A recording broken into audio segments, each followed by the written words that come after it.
Greetings, friends. Welcome back to another episode of Dreamscapes. Today we have our guest, our friend Becky from Montana. Hey, Becky. Hello. How is it going? Hey, pretty good, pretty good. Thank you for joining me. I always appreciate people coming in to say hello and give me the opportunity to engage in this process that I enjoy so much and hopefully be helpful and beneficial to the person I'm talking to. So there's usually not much of an introduction here because I never know what to say and I'm just going to ramble if I try. So without further ado, I'll just throw it over to you. You'll tell me about the dream and then we'll see what we can do with it. Ready when you are. Okay.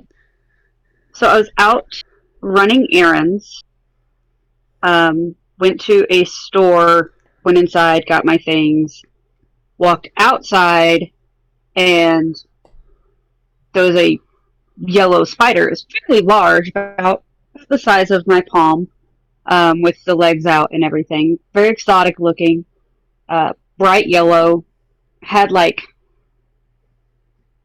a dark red band where its eyes were, and then where their joints was also like a dark red, blackish band around them as well.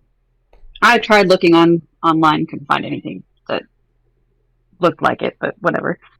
So anyways, it like threw a web, and when it threw the web to attach itself to me, my dream like zoomed in like a camera, and it was very elaborate, braided, thick for a spider web.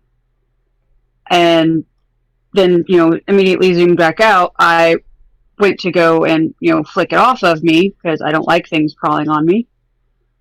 And it just it came right back. And then when I, flicked it off and ripped the webbing off of me, it threw this giant web. And when I say giant compared to it, I want to say probably about a 3-foot web with a heart in the middle of it. And I just kind of stood there for a second and looked at it. I'm like, huh, all right. So I just kept walking. Went in between 2 box trucks. And there was another 2 spiders that were very similar. Both yellow, both had the red banding, were on very flat spider webs, but they were angled at different angles. So I got to see one from the bottom and then one from, a side. And then they just kind of crawled to the edge of their web and stared at me.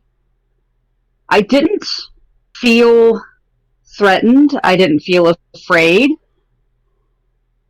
I felt in the dream, I felt like there was something they were trying to get me to do. And it was just very, I turned back around and there's that spider that had originally crawled on me was coming back, crawling back to me, and through another another web, instantaneously, of course, in between the 2 box trucks. That was I was boxed in between the box trucks. And again, it had a spider web with a heart in the middle of it. It was just very, I'm like, okay, so what exactly do you, what?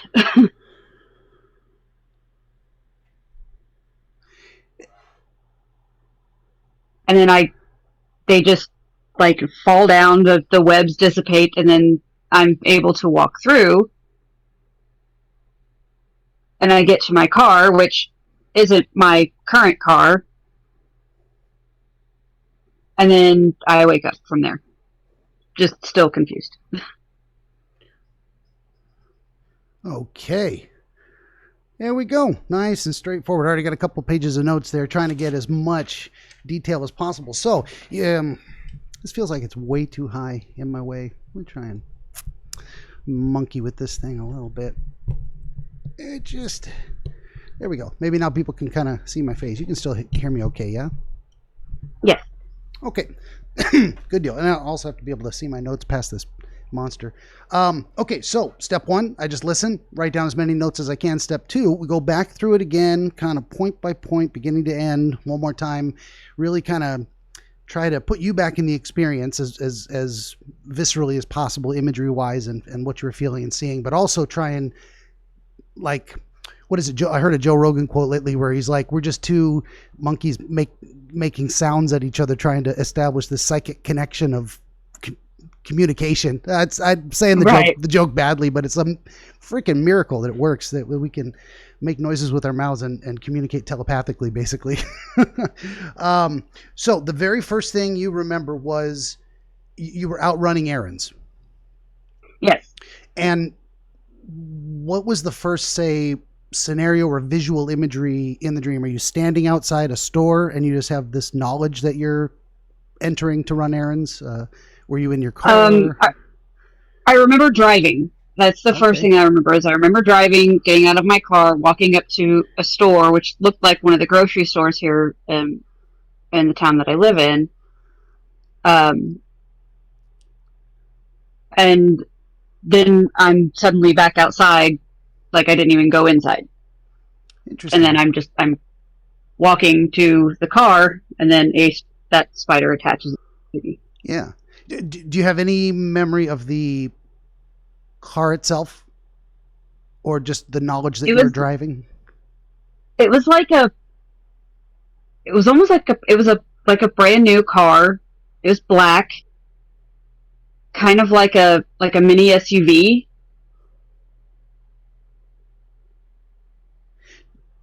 Without wrecking our flow too much, is it the same car you went to at the end of the dream, or this is definitely a different car? Yes. It is the same car. No, it was the same car.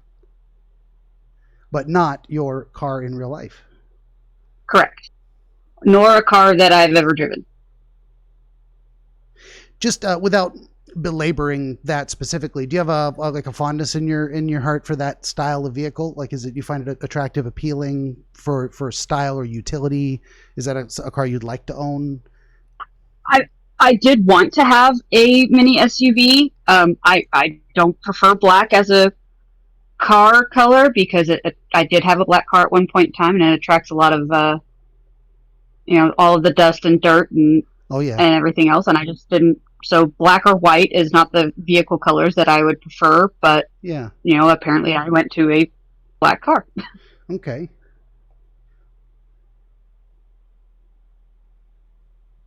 If you had to say why that style of car would be appealing, is it more the visual appearance of it, the utility of it?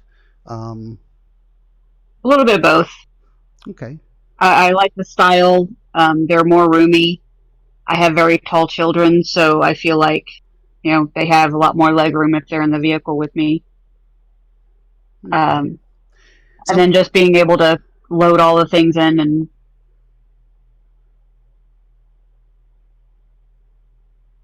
This may mean nothing. I do and anyone who watches these things, more than one of them is going to get sick of hearing me say this, but I rattle a lot of doorknobs, and sometimes they come open and there's material there. Sometimes there's material there, but it's a dead end room. There's no other door through to the other side. Sometimes it's nice to just look at it and take that information in. It's all little. I never know what pieces of the puzzle are going to be relevant until I kind of get further along in the process. But it's good to know. It's like, what would be the it's not exactly a Freudian process, but because we're not doing Freudian dream analysis. That's not my. I take a little bit from here and there, but anyway. So, but I do, and most people do borrow that kind of association style of connecting pieces. It's like, okay, if an image appears in the dream, well, how do you feel about that image now that you think about it? And we kind of get a little thought cloud or brainstorming map that forms around what that concept might mean in general in your mind, and then if we take that general concept and put it in place chronologically and in the story arc, maybe if we look back at it, by the time we get to the end, we see that's why it was there. That's what it means. I don't know. So I ask all these questions. Long-winded explanation for something relatively simple. Hopefully someday I get better at this and I'm less wordy. Speaking of less wordy, back to your description. So do you remember any specific visual imagery about where you parked and how far it was to the store? Were you under a tree? Was it a big empty lot? Were there other cars? Daytime, nighttime? It was daytime. Mm-hmm. It was a beautiful day. Clear skies, all that. There were other cars in the parking lot, but for some reason I went through to get to my car, which I don't remember it taking that long to walk to the store from the car, but I ended up walking in between the two box trucks. Yeah. And that's interesting too. That'll stand out in terms of like, you didn't just walk from the front door of the store to your car in the lot. You took this alternate route. The path you went back to where you started was not the same as you took to get where you were going for the purpose of errands, whatever those are. So that's definitely something that kind of stands out to me. And did you happen to see any other people? No. Okay, fair enough. And do you have an image in your mind of the approaching the front of the store? You said it reminded you of something like a grocery store or something you've been in before. Yeah, it looked like a Super One, which is a chain here at least in my neck of the woods in Montana. They had recently remodeled it, so it looked very similar to that, very modern, clean, and, freshly paved. Okay. And painted. Is a Super One, is it a grocery store or more like it's a grocery store. Is it a kind of? It's a 24-hour grocery store. Okay. Is it like large, and multiple departments? Like you've got home goods over here and food over there and vegetables over here and garden section. It's not like Walmart or anything. Gotcha. It is fairly. I mean, it's a good decent size before Walmart had the super part. If you can remember back that far. Yeah. It was kind of like that. Okay. Except for it was just groceries instead of, clothing and all that. Fair enough. And did you have any sense of what you were there to do? You said errands. Was it a specifically food errand? You're buying dinner, fixins? Probably going to get cat food. Could be. If you had that impression in the dream, that's fine. If you didn't, you don't have to be like rattling doorbells. I don't really have an idea of what I was there for. I just know that's where I went. I went to a store to get something. I come out and I didn't get anything. I don't even have my purse with me in my dream, and that's the weird thing. And no experience of necessarily being inside the store. Like, do you have any kind of clear moment where it seems like it kind of snaps and scene change? You were approaching the store. Did you get through the front door? Did you just get near it? I remember walking through the front door, and then I remember walking back out of the front door. I have no recollection of what happened inside of the store. Okay, fair enough. Yeah, and that's another thing that I put a little carrot by that kind of stuff, and it's why was that left out? So it's either irrelevant or the fact that it's missing is relevant, and we'll get to that or we won't. But that's something that draws my attention. Okay, whatever this experience was, it's something. There's a reason why things play out the way they do, in my estimation. So you imagine coming out, no purse, not carrying any goods. You hadn't actually purchased anything. You're not laden with product. Nope, I have nothing with me. I don't have my purse. I don't have my phone. I don't even have my keys. I had nothing in my hand, and that's what was another thing that was kind of very, very odd, because I always have my purse, I always have my phone, I always have my keys and my vape and something. I didn't have anything then. I don't even think I was wearing my glasses, but I could see perfectly clear. Okay, even glasses. That stands out to me too. Well, all this stuff is good, great detail. you know, the fact that it is very different from your real life, but even if it was more similar, again, those missing elements, like what you see is almost as important as what you don't see sometimes. I made a little note there too, already racking up the note papers. So you come out of the store, nothing had changed. I won't say nothing had changed about the environment because you're going to take a different path to your car, but still bright sunny day. Nothing changed about that. Still parking lot with cars. Or what did you see walking out of that store? So you know how there is the disabled parking Mm-hmm.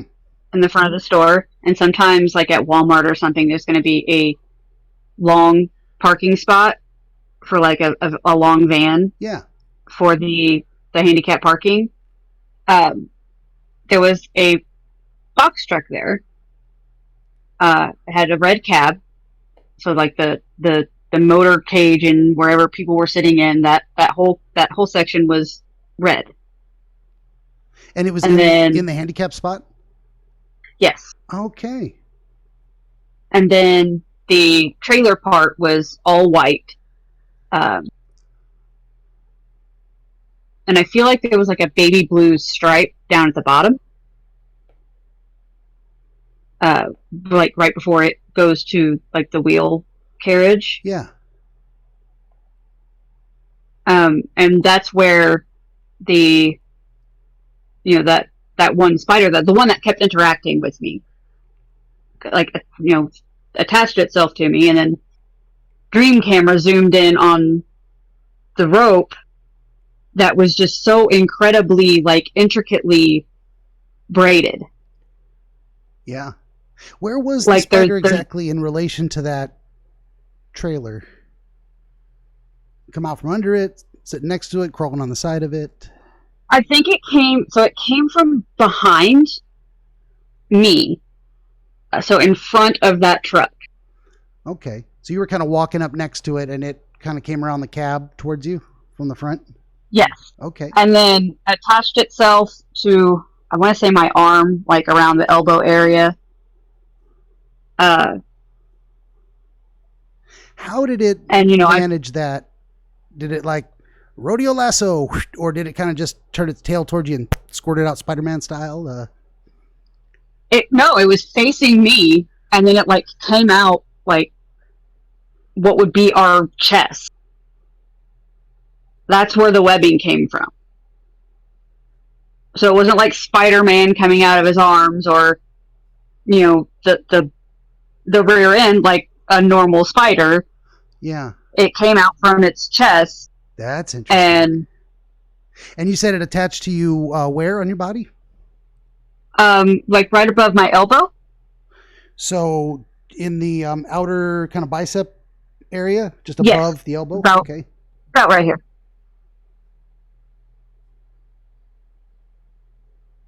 And so I didn't feel the webbing attach or like, hit me. I felt when the spider like just, it's like it lunged and the webbing was like pulling it to me. And so I felt that, so I, knocked it off, then felt the web, or then seen the webbing, and I was like trying to get it off, and apparently I didn't get it off good enough, and it just like attached itself, reattached, very alien-like, and, so I, just grabbed a hold of it, yanked it off. It's not, so it was basically like the same thickness as a piece of yarn, and that's what it looked like up close. It looked like it was braided like a piece of yarn. Okay. Yeah, that's what I wanted to get to too. So you didn't have a sensation of it sticking to you, but the moment it seemed to attach, that's when the camera zoom happened and bloop, you're looking at it real in close detail? Yes. Okay. And it was like a shimmery white, almost like silver, but more opalescent.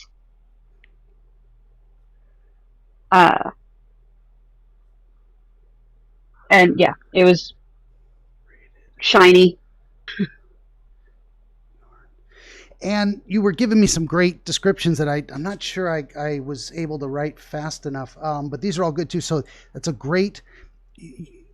So suddenly your perspective, your attention was hyper focused on this point of contact, and what you saw it as, you saw the details of it, that it shimmered, that it was white, that it was beautiful in its own way, and at that moment still you didn't feel threatened, or I mean, you didn't want it on you, but you weren't like panicking. Like if I walk in the yard, I'm trying to bring the cats in at night or something, and I get a spider web in the face, like it's fast, and like I get that moment of adrenaline rush.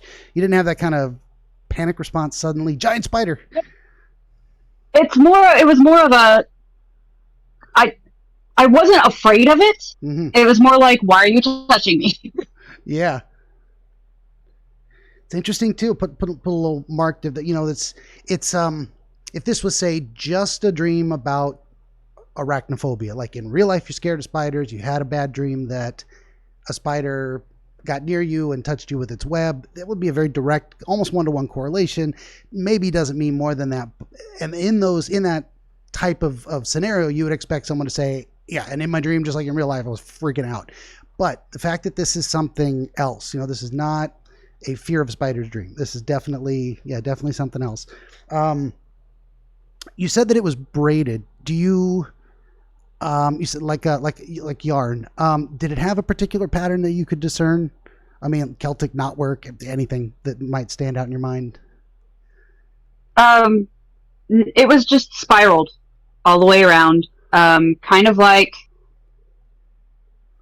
the columns in like ancient Greece. How they were just spiraled along. It was a whole lot like that. Okay. I mean, it wasn't, they weren't carved. Yeah. It just looked spiraled all the way around.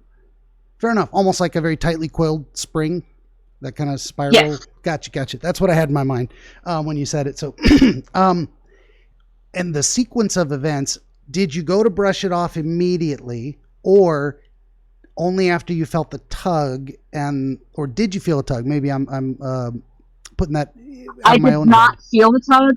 I didn't feel the tug, but Dream Camera went and seen the spider, like, like I said, it's almost like the web that was attached to me was pulling the spider to me. Okay, yeah. But I only felt I only felt it once the spider touched me, and then I was like, no. I brushed it off, and then it just came right back. And then I brushed it off again, seen the web, ripped the web off, which didn't hurt. I am remembering that I did forget that the spider bit me. Oh, okay, yeah. Where did that happen in the sequence? Yeah. So it was after it attached a second time, it had bit me on the forearm of my left hand, or my left arm. And that was, just whatever, okay. So a second... I got bit by... Oh, sorry, I don't interrupt, sorry. You're absolutely fine. So the second time it came and it rushed right back on me, bit me in the forearm, and that's when I flicked it off again, and that is when it threw the first heart-shaped web. Okay. What I was trying to do when I was interrupting, sorry, was get that sequence of events in my mind. Aware of the spider, attachment to the left arm, it reels itself in and gets on your arm. You brush the spider off, and then the webbing. And where does he go? He falls down to the ground? No, he didn't. I didn't get the web. I thought that if I flung the spider, that the web would go with it. Gotcha. But it just sucked itself right back on me, and then crawled up into on my forearm and bit me. There was no pain, but I could see a hole in my arm. Like, I wasn't in any pain, but I could see the hole. So I flicked the spider right back off me, and then ripped the webbing off, and then it threw the big heart-shaped. I mean, the web itself was fine, but the heart was right in the middle of it, kind of like, the hexagonal hole that's generally in the middle of webbings. Gotcha. Can you tell me anything about where on your arm it bit you? Top, inside, near the wrist, near the elbow? Inside and about right in the middle. Kind of dead center? In between my... Yes, but like... Halfway? I mean, I could see where I've... It's about right here. Okay, yeah. It's like about right in the middle, in between the elbow and the wrist. I wish I knew the medical names, and this is where I get in. Like, probably after this, I'll go look it up and I'll learn something new. But I know this. I think this is called the weenus on the outside. That is called the. but I don't know. The weenus, yeah. But I don't know what this is. Like it's funny to tell people your weenus is showing, and they're like, "What?" Stupidest joke ever. But tickles me. Sorry. I work with a bunch of men, so that's a joke that we frequently hear. you said nuns in a convent. No, men. I work with a bunch of men. Oh, men. Gotcha. Fair enough. Very different than nuns. I don't know. The way the world's changing, we're probably going to see nuns eventually. It's just the way things go. Sure. Why not, right? Just the way things go. Focusing on the nature of the wound. How big? Shape of a quarter, size of a dime? So it was small. Probably, the not the fine tip Sharpie markers, but the one step up. Yeah.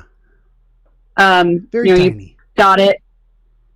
You dot it, and it leaves a mark. It was about that big. Okay.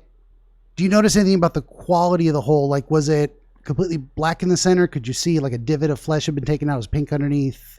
Any blood? No blood, no pain. I seen the spider eggs. That's right. I forgot that mention from the original description. And it had, in the act of biting, it had actually deposited eggs. Yes. They were tiny. They were white. They were dry. So I go and try to shake them out with a zoom in on Dream Camera to these eggs coming out. I've watched way too many Marvel movies.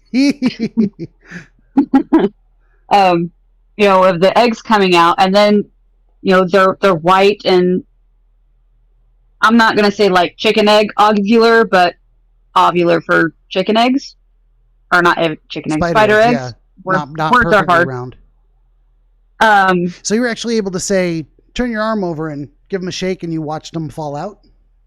Well, I kind of pinched my arm to coerce them out. Okay. And then there were other shaped eggs coming out. It was a more long and gray. There were little black dots coming out as well. I'm like, I don't feel the eggs, but I can see them coming out. That makes no sense whatsoever, but that's what happened. Okay. Yeah. So, in addition to these kind of white dry, and that's interesting that you knew that they were dry, and they weren't sticky. They weren't, you were able to just kind of squeeze them out, and they didn't resist. They came out because you wanted them out, and they came out. But then in addition to that, gray eggs of about the same size? They were a little bit larger. And then little black flat dots. Oh, gray eggs. They were larger, gray and flat, but still, kind of like ovular, I guess. But they were longer than the other eggs. Okay, I don't know why silkworm cocoon came to mind. That kind of shape. Possibly. Yeah. And then you said also, was it the gray kind of eggy shapes that had black dots, or was it black dots then a separate third item that came out? The black dots were a separate third item. So it looked like miniature peppercorns. Oh, Good descriptions. If I could spell peppercorns, there we go. I'd hold this up to the camera, but it messes with the auto Focus. the focus, but the auto light adjustment. I hold something white up to it and everything goes dark over here. So I try and keep I try not to do that anymore. But you could see that I don't have to hide my notes. Like if I could, no one can read this. Like I can barely read it, but anyway, after that experience was when the spider then the camera zoomed back out, and where was the spider at that time?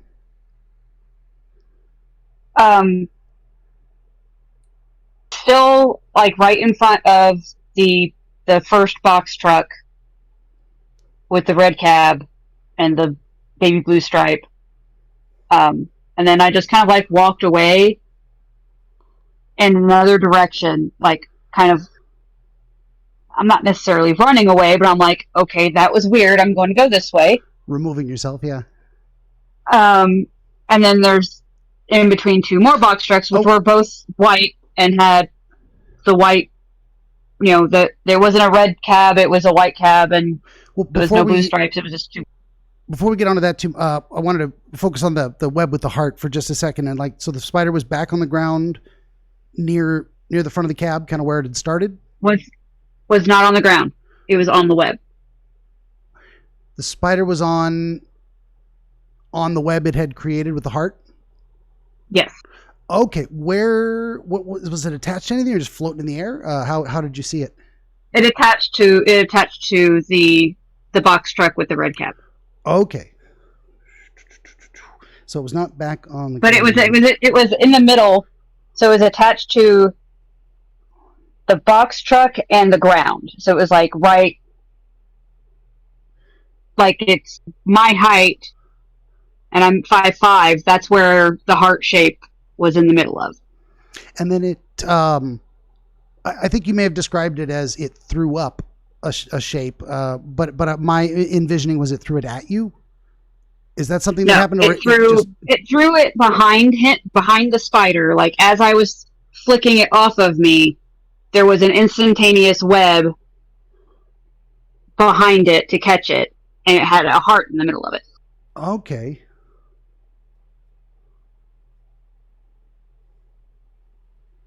That's an interesting detail, yeah.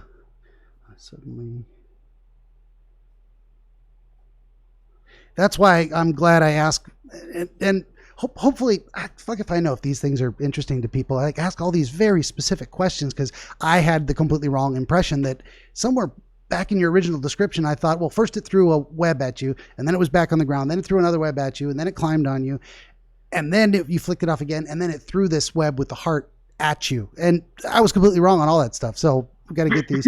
But it's like when you flicked it off, it landed on this suddenly appearing web, or at least one that you hadn't noticed was present before. And in the center of it, rather than, as you said, the like hexagonal shape, it had a heart-shaped cutout. Correct. And it was not, the center of it wasn't filled in, like it wasn't red no. Valentine's looking heart. Okay, but just a web built in such a fashion that it had a heart shape in the middle of it. Why does that remind me of Charlotte's Web? Did she make one with a heart in it? Not a heart. I'm getting images of the movie. I know she was writing things in it. Some pig. Yep. That's the one that I remember. Me too. I remember a lot of. Hey, that is some pig. Look at him do those backflips. Okay, so at that point, the spider did nothing else. It's just chilling, and you decide, well, I'm going to leave. I'm going to remove myself from this odd situation. Again, no fear. Just not running away. Confusion. So then I walked away. For some reason, walked in between these two white box trucks, and there were two more spiders. How far away did you go? Was it still in the parking lot? Were they also in handicap spots? It was still in the parking lot. These were in two normal, regular parking spots for, the yellow lines instead of the blue, or white rather. And then, like, I get halfway there, then I realize that there's two more of these yellow spiders, just kind of like chilling. There's one that has where I could see the underbelly of the spider, and then another one where it's like angled where I can see, the top of the spider. That would be good for me to get a bit of a better mental image of where they were. So I'm seeing basically a hallway scenario with an open roof, of course, created by these two boxcars side by side, close enough you could reach out and touch them with both hands, or further apart than that. Okay. Actually, well, they were kind of closer together, kind of like if you still had your arms bent, you could touch the sides, but it was so a bit not of a straight out, narrow passage, enough you could walk through facing forward and your shoulders wouldn't brush it, but you probably couldn't put your arms out to the either side. Right. Okay. That's another little detail. I'm thinking, okay, it very well could have been wide open, but in your mind, for whatever reason, this passage needed to be more constrained, or the experience of what you were thinking in relation to that was as if passing through this narrow, and that's what I'm writing down, narrow passage. So first good clarification on that. Secondly, where were they kind of more exactly? If you look at it like you're looking at a grid, the left, right, top, bottom, near, far. So the one that was, I could see the underbelly, would be in the lower right-hand corner. Okay. And then the one that I seen the top of was on the, I want to say mid-left. So like one was down, the underbelly I could see was down by my knees. Or like, in between my waist and my knees. And then the other one was about chest high. Okay. So that's interesting. You've got now the same image coming back also in your path. It's something you've got to deal with, confront, at least traverse, go beyond, and it's showing you now the top and bottom of this thing. You're able to see basically the same thing again, identical spiders from two different perspectives, like getting a better idea of understanding a problem in a way. I don't know. These are the thoughts that start coming to my mind. I try not to get ahead of myself too much, but that's I'm like, that's interesting. So did they respond to your, like, if you were to just walk straight through, you were going to pass through the webbing? It was like the webs were in your they were blocking me. Okay. They turned to where they were facing me. So the dark red block where their eyes were, I couldn't see their eyes, but I did see the dark red block over where their eyes were. And they were just, I didn't hear anything, so they weren't speaking to me. Sure. But they were also on webs with little hearts in the middle of them. Okay.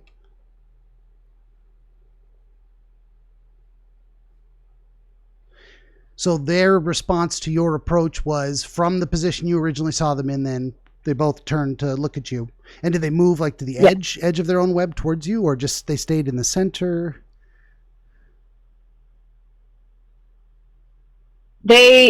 Yes, they did. They did come to the edge of the web to kind of like, I guess check me out.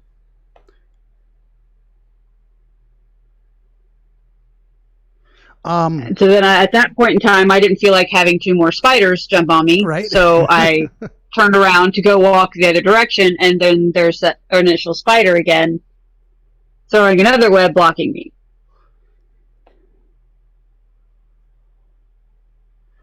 So I'm in between these three spiders,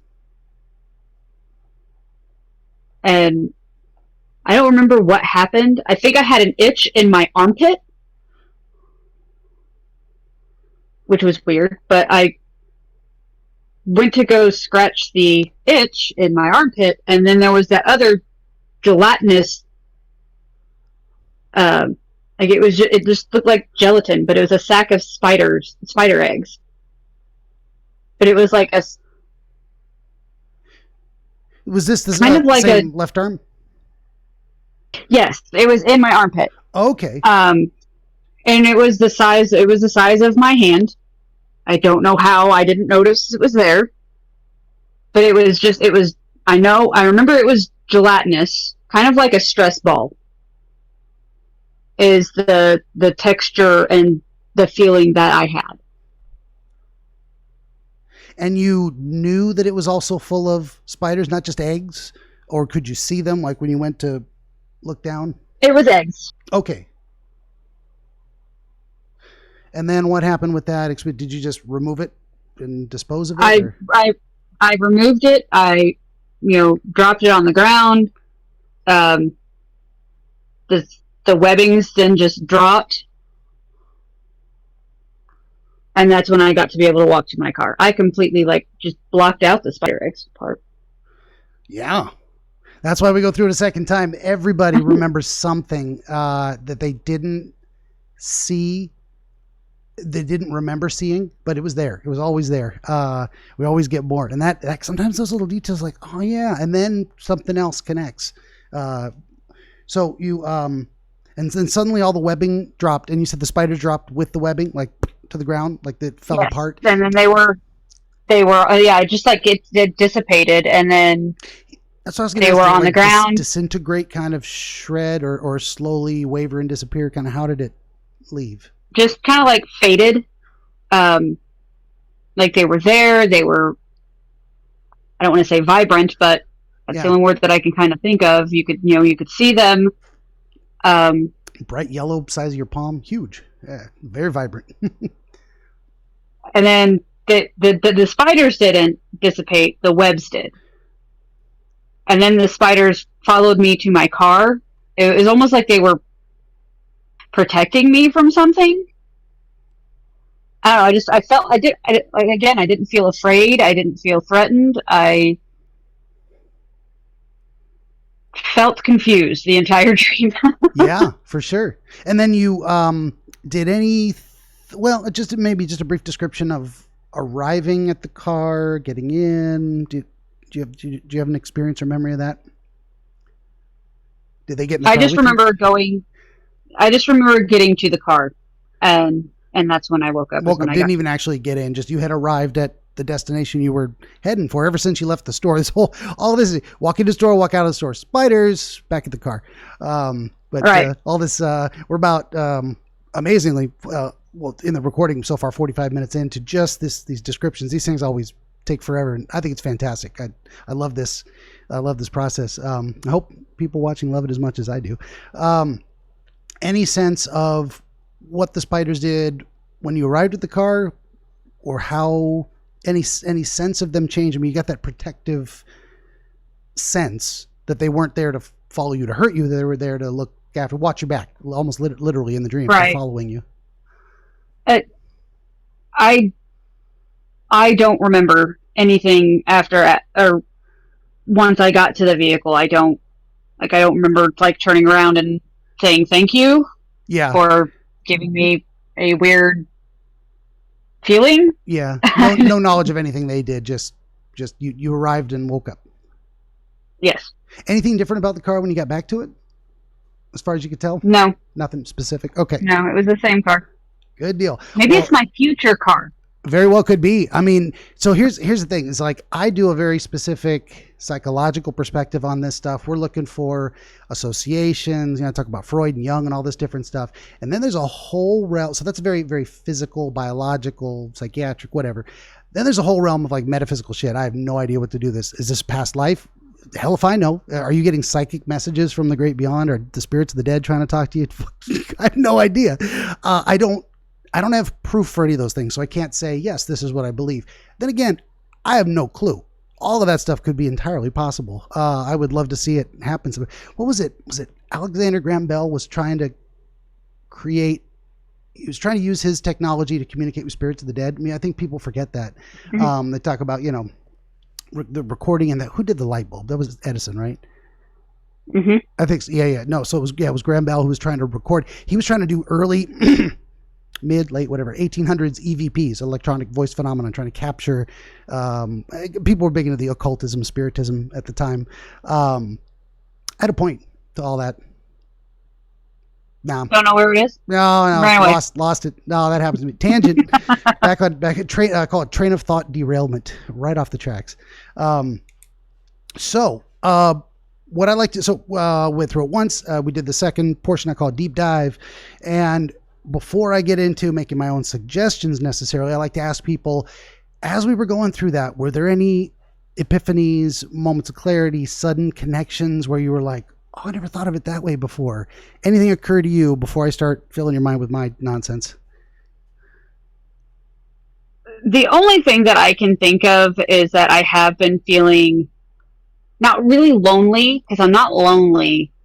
I'm bored. You know, I'm the type of person who just goes home or goes to work and comes home, and you know, I talk to my kids. I talk to the people I work with while I'm at work. Yeah. And that's about as far as it goes. So at this point in time in my life, I've been single for going on 15 years.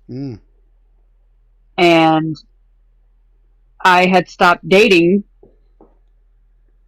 about 6 years ago just because it was very, it's been very full of drama and things that I'm just not, I'm over. You know, I'm almost 40. I don't want to deal with drama and other people's drama. And I mean, I can deal with baggage. I can't deal with drama. So then I just kind of stopped dating there for a little while. And then, so here recently I did download a dating app, you know, maybe trying to find somebody, because I don't go to bars. I worked in a bar for like 10 years and just kind of over it. Yeah. So I don't go to bars or go anywhere or do anything except for go to work, come home, and that's all I do. So I did download a dating app. And I haven't met anybody on it yet. Prior to having this dream? Actually, that was shortly after having the dream. Interesting.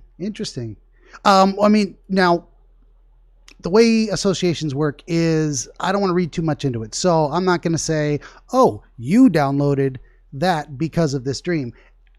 But there is, when I asked you what came to mind because of the dream, this idea of socialization, partnership, drama and baggage, and the dating app thing. So there may have been something on your mind prior in that general ballpark that led you in the direction of deciding to take action in a way. I don't want to be too specific, because what I try to avoid is giving people answers. I want to make suggestions, and if it makes sense to you, if it connects, if it resonates, we're on to something. But I am by no means any authoritative source. You know, I am not a living dream dictionary, so to speak. I think it is interesting. You talk about, like, to say, relationships and whatnot, and not loneliness, but boredom. It's like, what am I doing with my time? I'd like maybe some companionship. A partner in life would be nice.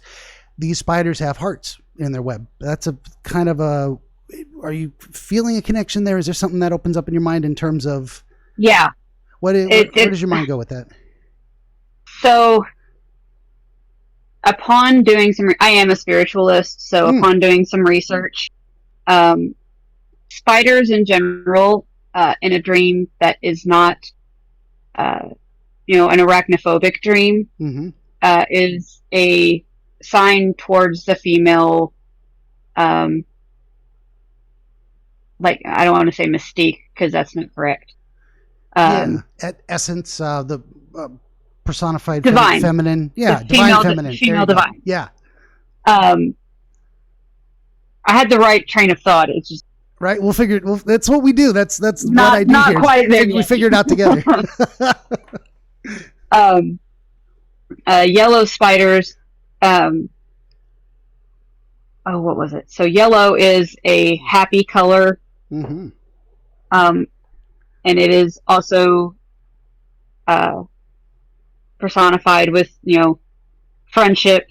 And then the red on there, the dark red, the thing that is off on me is that I don't know if it was red with black on top, so it looked dark red, or if it was just a dark red, which is, shades of red are, emotional and physical, romantic feelings as well. Yeah, definitely. And it's interesting also that you're saying, you've been, obviously I can't say obviously, but it seems like you're relatively stable in your life. So this expression of relatively stable, I mean, you're paying bills, you're getting to work on time, you're taking care of your kids, you've got a handle on your life, you're making it work. So this idea that at the beginning of the dream, it's setting the scene, the stage, when our story begins, you're on errands. And that's probably with the idea of boredom, that's probably where we're getting that of representation from. What am I trying to say? The idea that you're routine, taking care of business. That's just another run of the store. I do this 100 times a year. But then something out of the ordinary happens that breaks your routine. Suddenly you've got these creatures in the environment to deal with. And they are insistent about you paying attention to them. It's not like they're over there and you choose to go interact. They're like, we are here. We're interacting with you. Again, I don't want to say against your will, but they didn't ask. It's something. They're demanding attention. Yeah, an attentional demand type of situation. Yeah, exactly. So there's something going on in your thought process. Broad strokes. What are dreams? Your brain, the heart beats, the lungs breathe, the brain thinks. So even when you go to sleep, it just keeps the wheels keep spinning. So you're processing something that is. It's not right to say that, like, the subconscious has demands of its own. It's not exactly like that. It's something that you are interested in paying attention to, and this imagery is coming in the dream, say, to help you understand why this is drawing your focus, if that makes sense. Mm-hmm. That's kind of where I'm going with this. So this is like, pay attention to this, understand why this is important to you, and we're not going to let you escape. Like there's also this imagery of blocking your path, attaching to you, and drawing itself in to have an impact. It feels like there's some wanting change. And again, I don't want to relate it just to what you described initially. It could be more. It could be exactly that. But again, I don't want to give you that answer necessarily. I was going somewhere with that too. I do that all the time. It's tangents. I guess what I'm having trouble with a little bit is, so there's this idea of that interesting handicap spot, and it's a kind of a tractor trailer box car type of thing with a diesel rig, and so there's this iconic imagery of there's like truckers, there's deliveries, there's possibly working man, there's possibly interconnected. That idea of deliveries is more like the thing that takes something to somewhere else where it's supposed to be. Supply chain. I got traveling. I should have just asked you. I got to get better at that. What do boxcars mean to you? Should have done that. Like, I got traveling or like relocating, moving. Yeah. That's kind of what I've been getting out of it. But like I said, this is the first dream that I've had and like 3 years that didn't have Chris Evans in it. Oh yeah, we were talking about that too. I forgot already. Which I'm very sad for you that you did just for this one time. You didn't get to dream about Chris Evans. He's a very handsome man. Yes, he is. Mm-hmm. But like even in my Chris Evans dreams, it's him and I hanging out and talking and having dinner. And there was one dream where we were eating burritos outside in the mountains. Well, not in the mountains, but at night, surrounded by mountains. Yeah. And a wild goat comes and steals his burrito, and he goes running after it. Yeah. Just simple pleasures. I think that brings us back to that kind of companionship theme too. Of it, you're not on a grand adventure with Captain America necessarily. You're more like, I'm just chilling with Chris because he likes my company, I like his. There's that connection there, and it can be simple. It can be eating a burrito and laughing at goats. There's something in there. Very much, and the idea of travel too, with the trailer. That's very much because what do trucks do? They go from one place to another and carry things, but that travel is very important too. I wouldn't say. Well, you could tell me have you been thinking of literally physically relocating in life, or not so much? You're comfortable where you're at.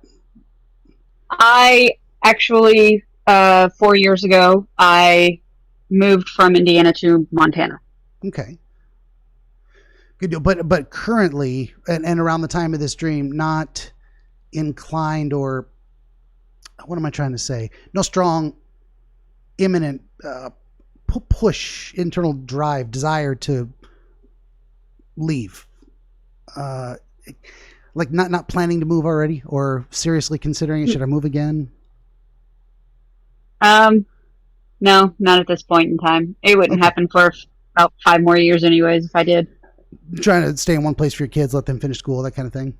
Yeah. Good deal. Which could be like, there's two sides of that coin. One is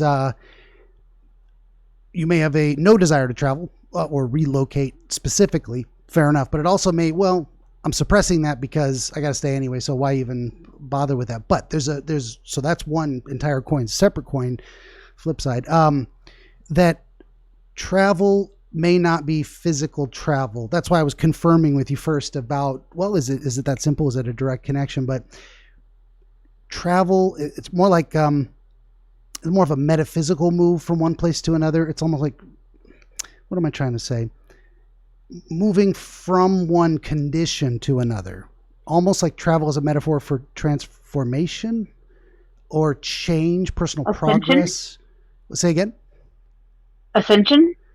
Possibly, maybe moving up or just moving to somewhere different, shifting your worldview in a way, like getting a different perspective, or there's all these different ways of looking at it. But travel's very, broadly speaking, it can mean a lot of different things in terms of our concept of it. It's not just physically relocating. That's like one kind. Is that bringing anything to mind? So I do struggle with my mental health. I have general anxiety disorder and chronic depression. It's funny. So it's probably some PTSD in there as well. I've never been diagnosed, so I can't be for certain, but it's possible.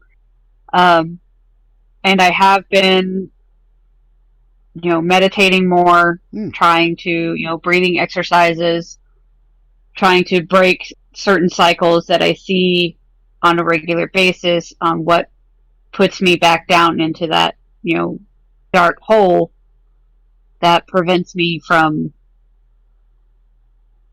living and not just surviving. For sure. No, that's big and important too. So it seems like lately you've been doing a lot more soul searching in that way. Like what am I doing here? What could I do differently that might make my life better? So there's something in that idea of travel there. And did you get a sense, now that we're kind of on this theme that the spiders came with the trucks, they're definitely attached to the trucks. It seems like but like maybe the trucks brought them in. I just think specifically. I just feel like they just used the trucks as a tool because they were big enough. Sure. Yeah, no, that may be important too. And I haven't even gone back to my notes. We're just talking now. But I think there's probably something there that's like whatever the spiders represent, whatever they're trying to communicate, draw your attention to, the idea that they're using this means of transportation, of travel, as a foundation, in a way, as a piece of physical architecture from which to act. There's something in there with that connection, maybe. I don't know if that's bringing anything specific to mind. No. No, but fair enough. It's just what I've gotten from it. Fair enough. I mean, the trucks just were there, and they use the trucks as a tool. Mm-hmm. And it honestly could be no more than that, but because sometimes things in dreams, it's like, why a truck? Why not a truck? I mean, it's something you would see out in front of a store, maybe. It is interesting that it's in the handicap spot. I don't know if you have. Is that why you went maybe towards the description of the mental health issues? Because, well, that's kind of its own handy. It's not stuck in a wheelchair, but it's its own disability, say. Is that maybe the connection there?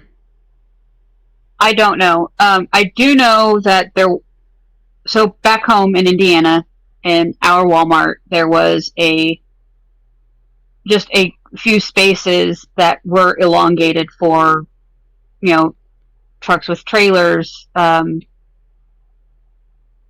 just super long vehicles for them to park so that they can run and get what they need and then come out. So I don't know. It wasn't actually a handicap spot that the red cab truck parked in. Okay. That's just, it was right in front of the store. That's okay. Why I made the conjunction of it being, I don't even think conjunction is the right word that I'm trying to use, but for that spot that they were at. Sure. And that's why I asked these questions too, because I'm looking at it like, I think I had it wrong. I thought it was specifically parked in a handicap spot. And I'm like, so you've got the spider attached to the truck sitting in a handicap spot in front of a store. It's like, and then I start trying to put those pieces together. It's like, what is that sequence of images all together saying about your experience in the dream? But I was just completely wrong, which is perfectly fine. As I say very often, I'm happy to be wrong if it gets us where we're going. One thing, so going back to my notes, and I'll start going through all the little carrots here. There is something interesting, I think, to the idea that you're on a mission. You're running errands, which is the bland, regular routine, maybe every day. Gotta go to the store. Gotta go to the store. Gotta go to the store. It's nothing exciting, but you've got nothing. Like you're shed of all this. I mean, you mentioned baggage earlier, but all your normal items you would check. Like I pat my pockets before I leave the house. Make a wallet, keys, phone, that kind of stuff. But you've got none of that. And the idea that you were aware of having it wasn't just that you didn't know it, you didn't know because you didn't in the dream pat your pockets, but you were specifically aware you had none of that stuff on you. So there's something about, you said you've been trying to meditate more lately? Yes. Does that put you in more of a contemplating Eastern philosophical approaches to life and maybe Buddhist perspectives on possessions? Is there some connection there? Possibly. I've been more trying to focus right now on my breathing and stress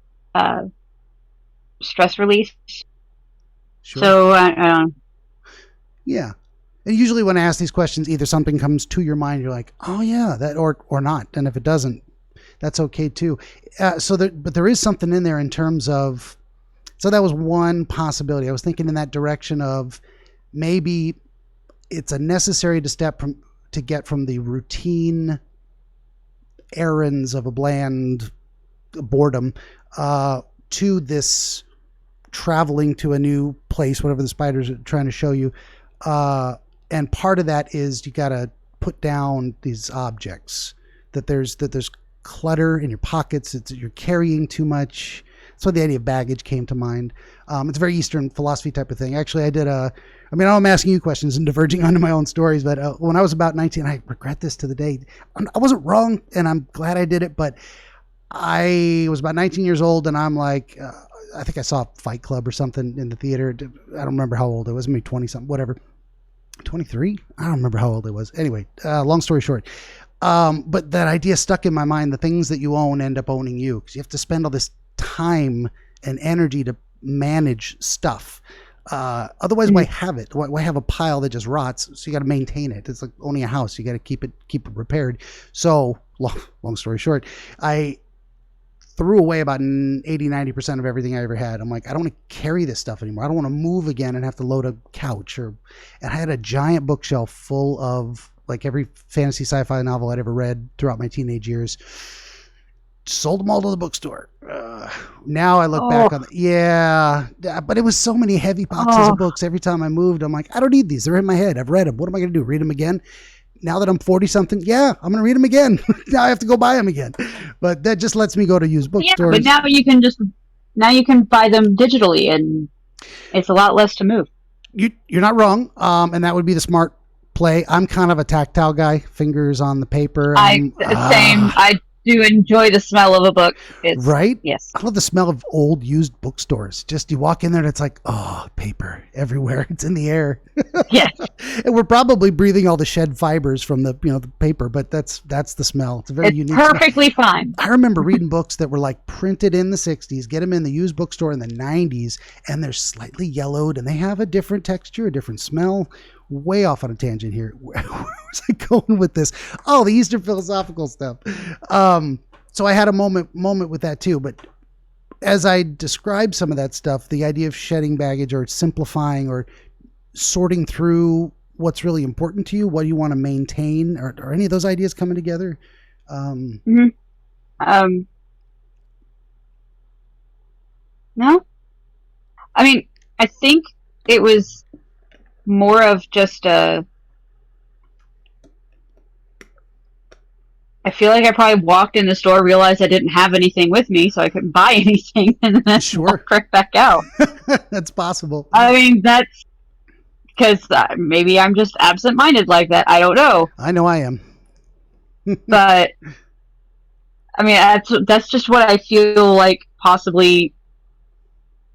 I mean, maybe my emotional baggage and dropping that off, because I am emotionally attached to my phone, because that's where, life is during these days. Sure. I don't have a TV. I don't have a computer. I have my phone and unlimited data. Yeah. And that's a good way to be. I mean, well, I can't say good or bad, but we all have entertainment and we all have hobbies. So I've had people say, why don't you play those video games? Why don't you read a good book? I read books too. It's just sometimes I play video games and they tell me a story, and sometimes I read a book and it tells me a story, and sometimes I read nonfiction and sometimes I watch a movie. I don't tend to rank order that stuff, but this is kind of an amazing thing lately that we've got this one pocket computer that allows us to be telephone, calculator, bank, movies and TV and just everything all in one. Sometimes I wonder if technology is moving faster than our ability to kind of evolutionarily adapt to the world it's creating. I don't know an answer to that one, but it worries me. The idea that we don't really know what's going to happen. But people worried about you can't just get rid of horses and put people in a metal box on wheels. That's crazy talk. And we got cars everywhere, and airplanes now, right. And so. Well, I'm rambling again. But now we're finally getting down to the idea of what was it? The interaction with the spider themselves and what they're trying to tell you. So it's trying to get us kind of set up for starting that conversation, like telling that story of, so you're on errands and you don't have a lot of your normal possessions. You get near this boxcar that gives you a feeling of travel, and it's being used as, say, a foundation or utilized as a tool by this spider. And the spider is attaching itself to you, and the camera zoom and the bite and the brushing it off. So there's something going on there. The first thing that came to my mind with that was the idea of, and we talked a little bit about this before, but demanding attention, but also that it was a non-threatening kind of thing. So this is, say, whatever it represents is not something you are ashamed of, afraid of. It's not something you're trying to repress necessarily, but it's either something that you're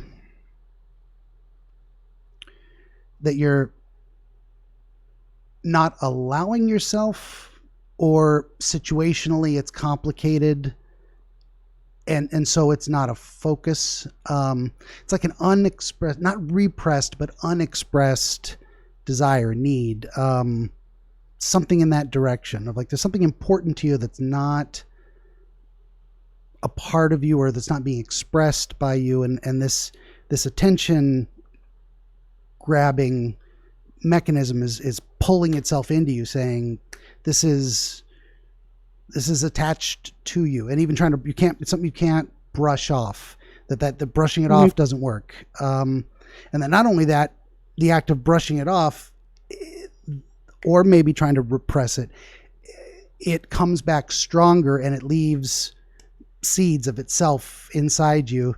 And then you went into the act of trying to remove them, of like, I'm not having this. And before I go too far down that road, that little ramble, where was your brain going while I was kind of describing that flow of events? No, that makes sense. I do not express a lot of my, I express my opinions on things. I try not to express my feelings too much. A lot of times it's because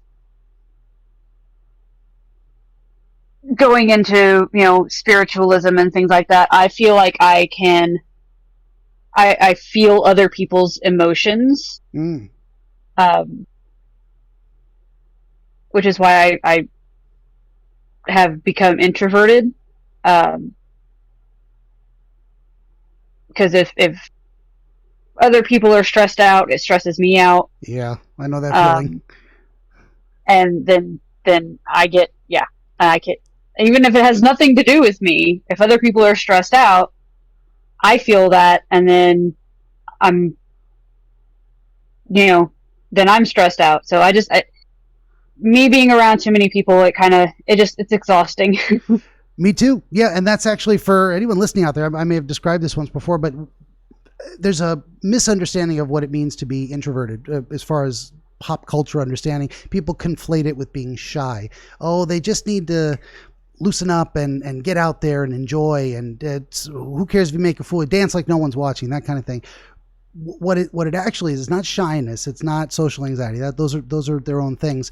It's how we charge our batteries. So the introvert needs time alone, and spending time interacting with other people, feeling the reciprocity of their emotions and putting that mental bandwidth into it is extremely draining. Dissipates our batteries.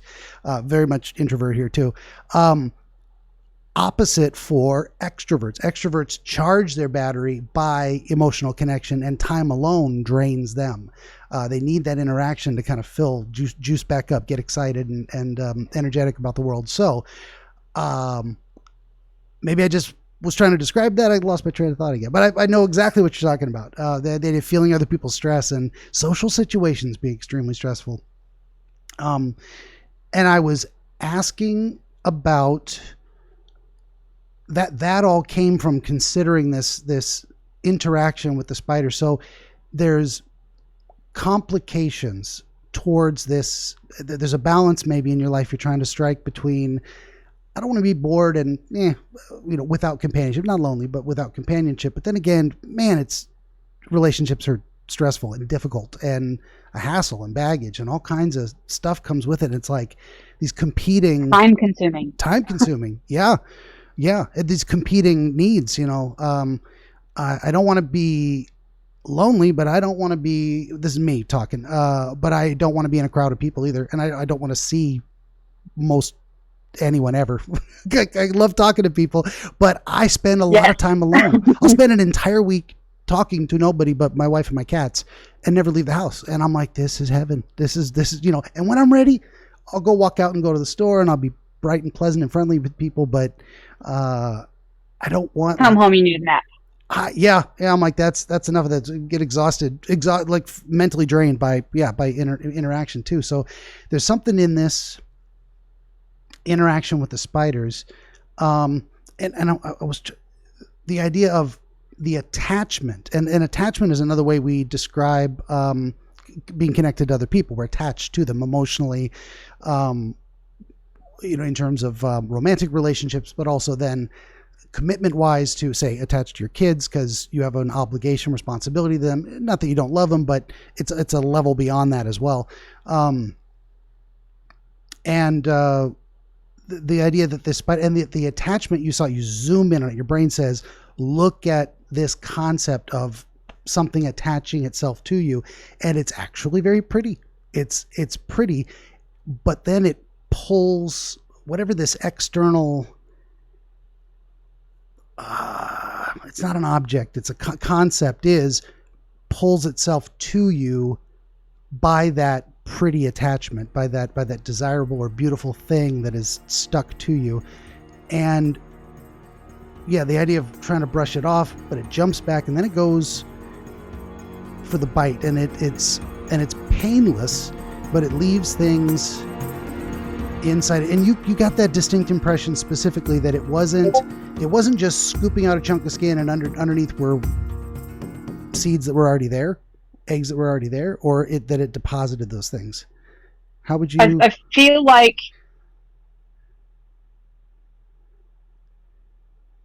I don't think they were already there. Fair enough. I didn't even notice them until like I was walking away, and then that's when I noticed. I looked in there and at my arm, and then I seen these little white things in there, and I'm like, well, that's not normal. Yeah. And then I started taking them out, and a lot more than it seemed like would be. Like, you didn't have a big bubble of a fat sack under your skin. Just the more you squeezed, the more came out. Right. And I just kind of just shook them out, and out they came. Yeah. Yeah. And they just kept coming, and it was a lot of them. I feel like I dream-wise, I was there for quite a few minutes just trying to get all these out. Yeah. I think there's something in that imagery and that conceptual behavioral process of that's why I wanted to kind of tease apart the idea of, did it just pull back the skin to show you, look, you're already full of eggs, what are you brushing me off? It's not going to change anything because these are actually coming from inside you in a way. And there's something about that too with the some people might be listening to this episode and think it's like body horror, but it's like these type of images of things being beneath the skin are very often, not always, very often connected to looking within ourselves and finding unpleasant truths. But it all depends on how, but not necessarily that, but also just revealing truth itself about how we really feel about something, what we really think about something, or leading us in a direction of better understanding what's inside. So that's something. There's always something very relevant about the skin being opened and something coming from it. And it is interesting that maybe that you reject them in a way, that there's something inside you possibly that you're like, I don't want this there, but that's not right, or I don't want to deal with this, or this doesn't belong. Maybe some part of yourself, and specifically related to what the spider itself represents, of like, it wasn't a spider bit you and then vulture eggs were inside. I mean, that would be something completely different. Right. But it's related to the spider. It's spider eggs. But then there was a different kind of egg too that you're like, that's not spider eggs. It's the gray thing, and then the tiny black peppercorns. Yeah, the gray ones were elongated and flat, and about twice the size of the white, tiny white ovular ones. Yeah. Did you get the sense that those gray ones were also specifically spider eggs, or you had no idea what they were? I had no idea what they were, as well as the peppercorn shaped ones. Yeah. That looked like peppercorns. They were dented and I'm just like, why do I have peppercorns? I don't even like pepper. I mean, peppercorn is spice, seasoning. In my brain, I just went, oh, spice of life, whatever spices up your life. That idea of a peppercorn, it's meant to add flavor. That might be completely the wrong direction. That was just my random abstractness.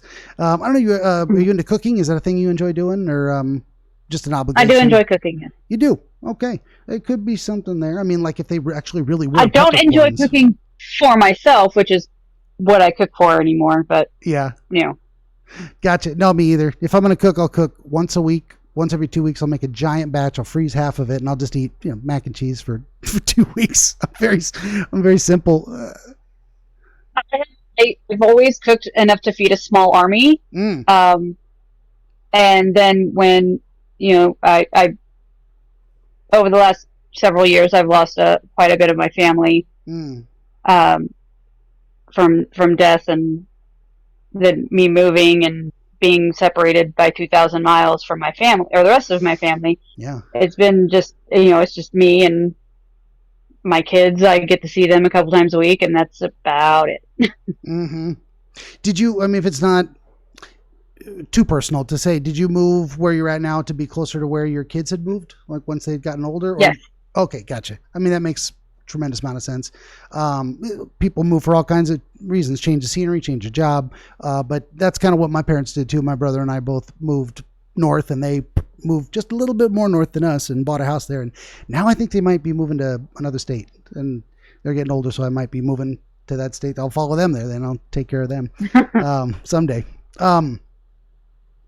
It is interesting. The time we spent talking about that is like, there's something to the idea that the first thing that comes out is readily identifiable related to spiders, eggs, but then more things come out that you can't identify. So there's something about once there's an entry or exit point, once the skin's got that, the barrier's been breached, more will probably come out than you can immediately identify, or the idea that there's more under the surface that remains unexplored, undefined. That concept came to mind with the variety of objects and not being able to immediately identify each one. May not be an epiphany moment, but there's something in there in the concept. 3 is a reoccurring number in this dream. It is. There were 3 spiders. The 3 spiders, webs. 3 webs, 3 different kinds of eggs, the 3 trucks. Oh, that's true. I missed the trucks too. Yeah. 3 trucks. Does the number 3 have some specific relevance for you, or how do you conceptualize the idea of 3s in general? I mean, 3 is a holy number, and all spiritual beliefs. There's the Holy Trinity. Mother, Maid, and Crone on the Wiccan side. So I feel like this is an actual message. Sure. From some sort of spiritualistic point of view. I'm just trying to figure out what exactly it is, because so many things are, spiders also mean, change, and death death also means change, but or that transformation, death as transformation. Yeah. So it's just a thing. I'm like, okay, am I waiting for a new love? And is it going to be, there was somebody who commented on my Reddit post about, it could be definitive on, time wise. Could be in 3 days, 3 months, 3 weeks, 3 years. Something within 3 is a thing. Yeah.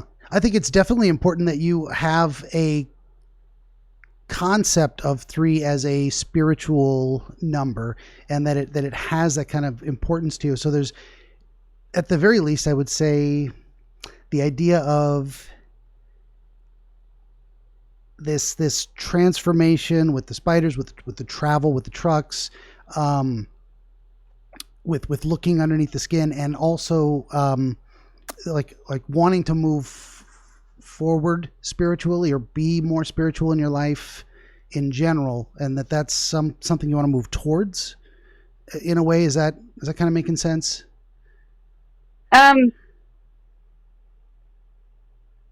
I've wanted to delve into different aspects of my spirituality. So that's a possibility. Yeah. But I feel like my spirituality is well formed, but there are many different aspects that I would like to learn more about. Yeah.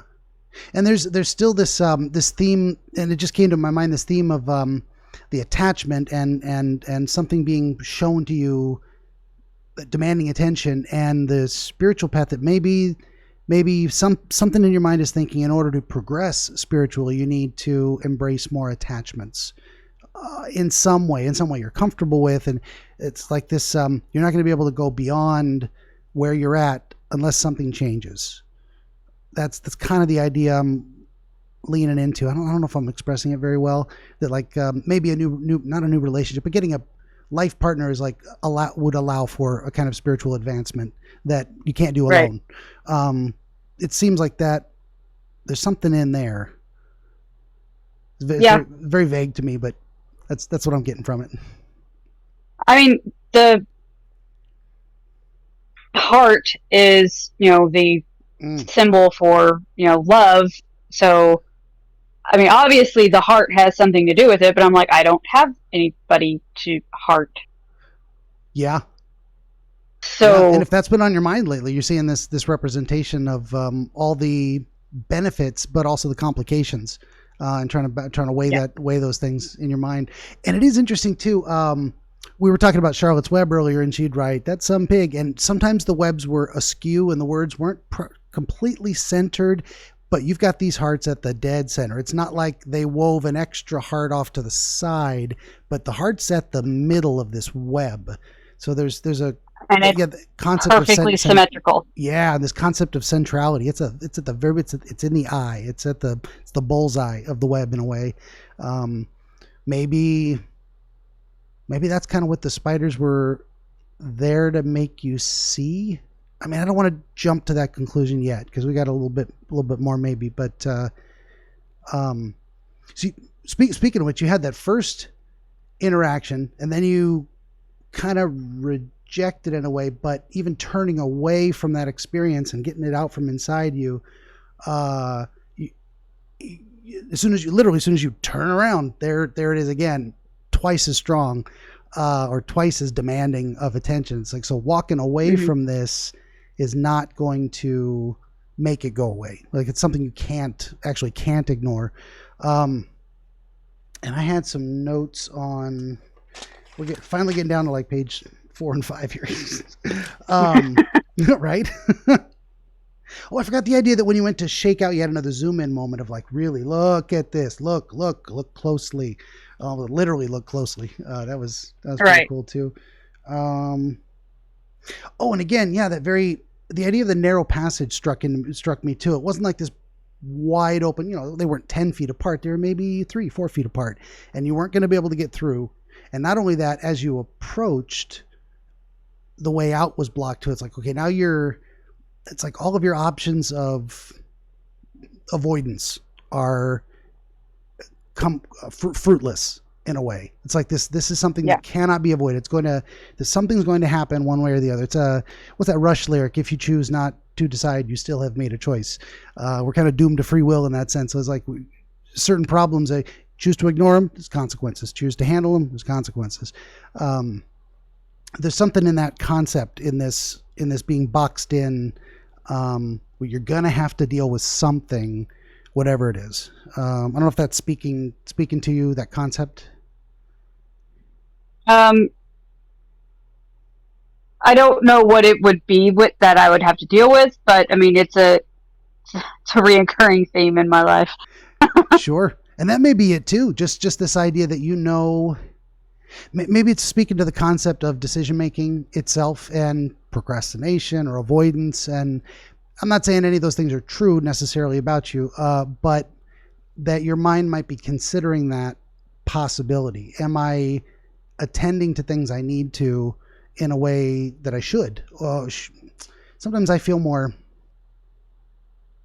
obligated towards certain things than other people care about. You know, it's a weird thing. It's like I'll do something to a certain quality and other people like, you could have done it half as good and I would have been satisfied because you were doing it for me anyway. And I'm like, yeah, but I needed to do it 110% because that's just me. That's how I give.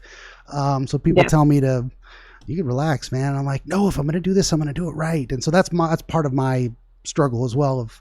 I was going somewhere with that, confronting patterns of behavior. It's like, I'm not really hurting anybody. I'm stressing myself out maybe more than other people would expect me to perform. Like I perform under promise, over deliver. That's kind of, I'm rambling again. Any that speak to you? It's kind of a thing that, like at work, I see all of the things that need to get done. And I feel like I have to be the one to fix them, and I have to be the one to clean them, and I have to be the one to organize it. And then I come home and I'm too tired to clean my own place. Oh yeah, no, for sure. And there's an interesting thing there too. Again, I'm not saying this is your too, but there is a phenomenon with some people where there's things they don't want to deal with, so they put more effort into things that it's kind of like the opposite of lazy procrastination, which is, I'm just not going to do it. It's an active procrastination of like, I'm going to put so much effort into this that I'm too exhausted to deal with other things. It just brought it to mind the way you described it. I'm not saying that's what's happening, but you may be considering in your mind the possibility that, am I doing that?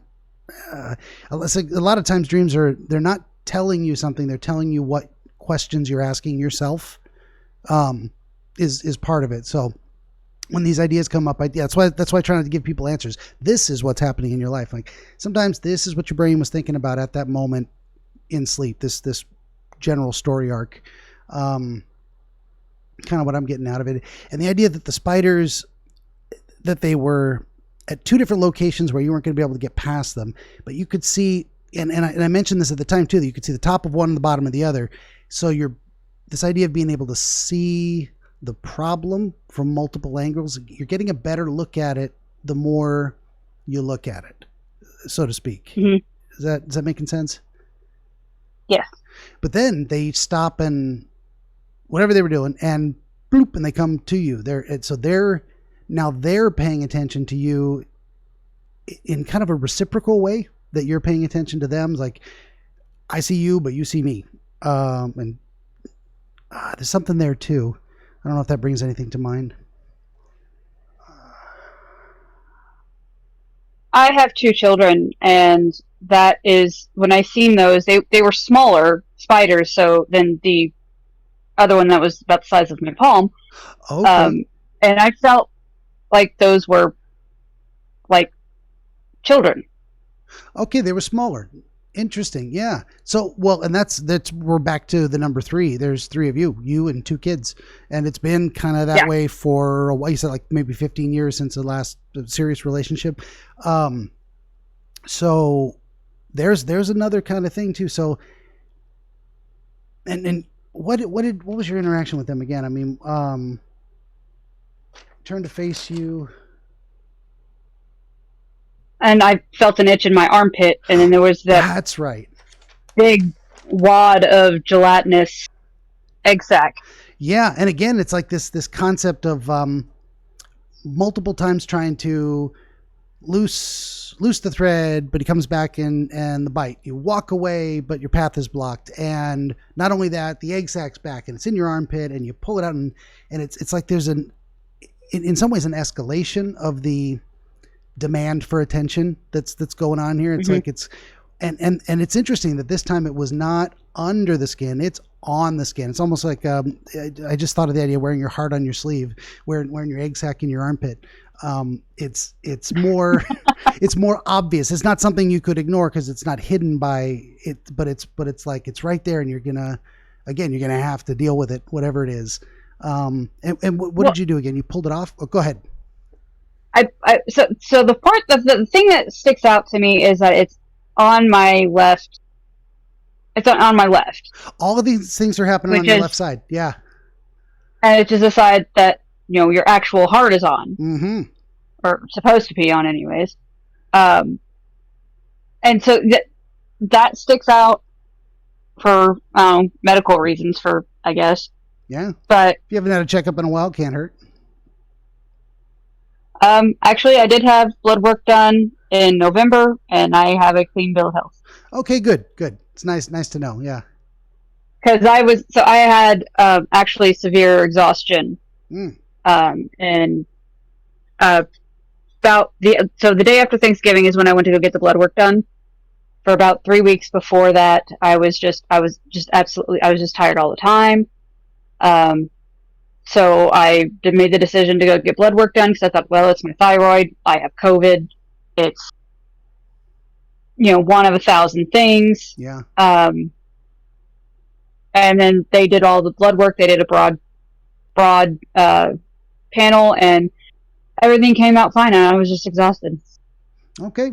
Sometimes you're working too hard. I get heat exhausted real fast. Like if I'm out in the sunshine, I get burned and I just get exhausted. And so I mean, there's a lot of reasons. That's not that was your reason. I am also a ginger. I feel your pain.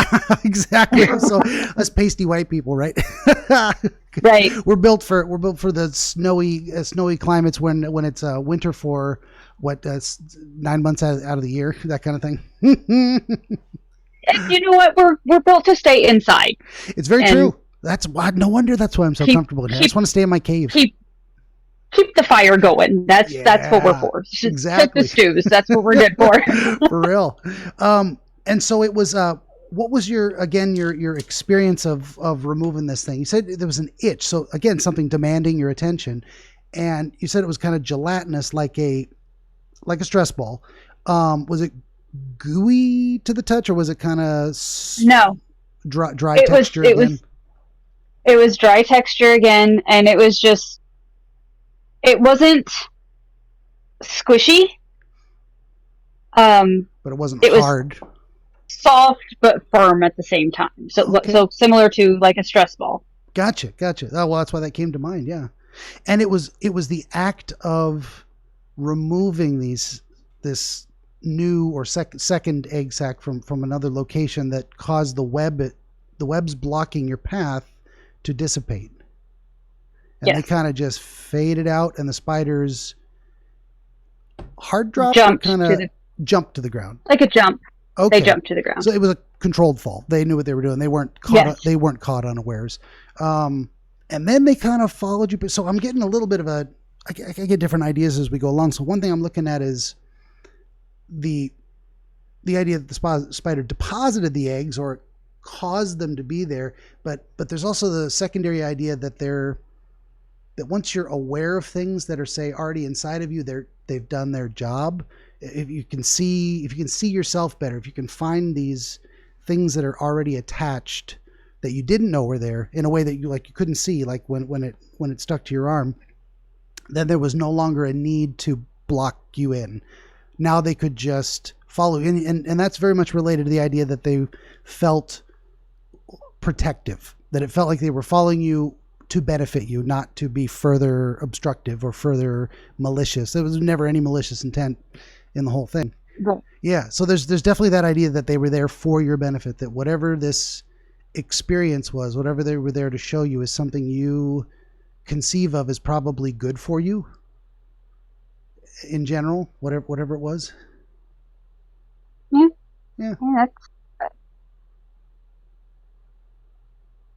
If you see it a little differently, tell me. I love that. I can see where you're coming at from there. I'm still just like, I have no idea what you're talking about. Oh, I got you. Yeah, no, and we haven't really nailed it down to like, what exactly is it you need to do? What is the maybe specific issue? We've kind of danced around a lot of different stuff that has to do with relationships, that has to do with attachment to people, connectivity, to relieving boredom, but in the same sense of living, maybe, and when we say spiritual stuff, I think of more meaningful, right. Not just existing, but living an existence.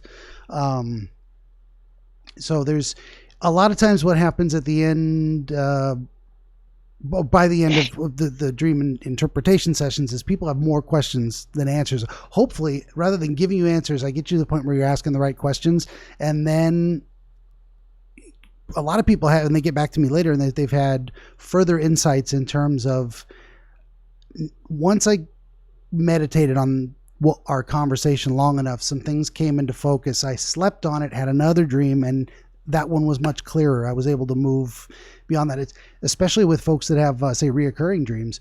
A lot of times just talking about them, really getting a hard look at them and trying to identify some of the moving pieces, the dream stops or it changes. And now they had a roadblock. Now they're able to, in the same reoccurring dream, move past that roadblock and experience something different. So yeah, but I mean, I'm here for the long haul in terms of, like, if you have more questions, you want to focus on specific areas more, go back and look at something, I'll keep doing it. But I think, what am I trying to say? I think I've pulled as much as I can out of some of this specific stuff without being inspired more by additional questions. So right. Either way, anything on your mind in terms of you want to take a look at it again, or tease something apart a little? No, I feel like at this point in time that we have ripped the stream apart and tried to put it back together, or piece it back together in different ways, just to try to make it work. And I'm still confused on, is this talking about, or my subconscious saying get into a relationship because you're a lonely, bitter cat lady, or, open yourself up to the possibility of being in a relationship. Yeah. I mean, both of those, there's a third one too, but who knows what that is. Sure. But both of those are still, are both quite plausible for my weird subconscious mind. Yeah. Yeah. And you did say that relatively soon after this dream, you took the step of at least opening the door to reaching out. You got a dating app and started looking at it. So now, back in the beginning, I said I wouldn't necessarily put those things together because we hadn't talked about it enough. But at this point, I'm thinking it's pretty strongly related. Just because now we finally have enough webbing, connecting those ideas. I would say, I mean, if I were to carefully suggest a meaning in broad strokes, it would be that you feel like something's missing, and it's trying to show you that you're going to have to do some soul searching. You're going to have to get outside of your comfort zone. A lot of the cliched stuff, but you're going to have to change something in order to get to a better place, to travel, to transform your life from what it is to what would make you more happy. So yeah, I can't say, and I wouldn't want to say that it's telling you to push yourself into dating before you're ready. I don't want to give that misimpression, but it's more along the lines of you're taking the question more seriously, and you're putting more mental energy into, is this the path to where I want to be? First, what do I want? And is this particular path going to take me in that direction? Right. That's kind of the broad strokes of that dream, and just the imagery that it showed you is fantastic for trying to get at those puzzle pieces. Well, in real life, I have conversations with spiders. There'll be a spider crawling across my bed, and I'm like, "Well, this isn't yours. Hey, bud. Do you want to go outside? Do you want to go? I can get you outside, but this is not yours." Yeah. I have weird conversations. So you've got kind of a friendly, as I was saying, some people are deathly afraid of spiders. I prefer them not crawling on me, but if they're anywhere else, they eat bugs, and I don't like bugs crawling on me either. So I'd rather have spiders than bugs. Exactly. So I'm very friendly towards spiders as well. So the idea that as long as they're not on me, that's fine. Right? Exactly. You want us to hang out and be warm? That's cool. Just don't crawl on me, and we'll be fine. Yep. The only ones I don't want around are the ones that it might kill me. Those are living in the Pacific Northwest. Yeah. Got the hobos and the black widows. Yeah, that's enough of that. Brown recluses in Indiana. That too, I forgot. No, that's the big three. We got three again. Yep. Well, yeah, we've been at this for, I don't know, just 15 minutes shy of 2 hours. I'm happy to keep looking at elements or talking about your situation more, but we can also wrap it up however you feel about it. I think that we have delved in as much as we can with the information that we currently have. Yeah, for sure. And I'd love to hear back from you at some point in the near future. Like, have you had new understandings after giving it some time to think about it? Have you made some changes and you're happier? I always want to hear that kind of stuff, that people are better off because they talk to me. I would like that to be I'll put that on my gravestone or something. Right. Yeah, for sure. Well, okay, then I never know how to end these things, and that's become how I end these things. So I'll just say once again to our guest, Becky, and she said, was it Montana? I almost said Minnesota. Thank you for joining us. Thanks for opening up and sharing about your life and giving us this fascinating glimpse into the secrets of the dreaming mind. And I'll just say to everybody watching, hey, that's another episode of Dreamscapes. Please like, share, subscribe, tell your friends. I'd love to do this as a day job. Buy a t-shirt, buy a coffee mug, buy my books on the history of dream interpretation. And thanks for listening.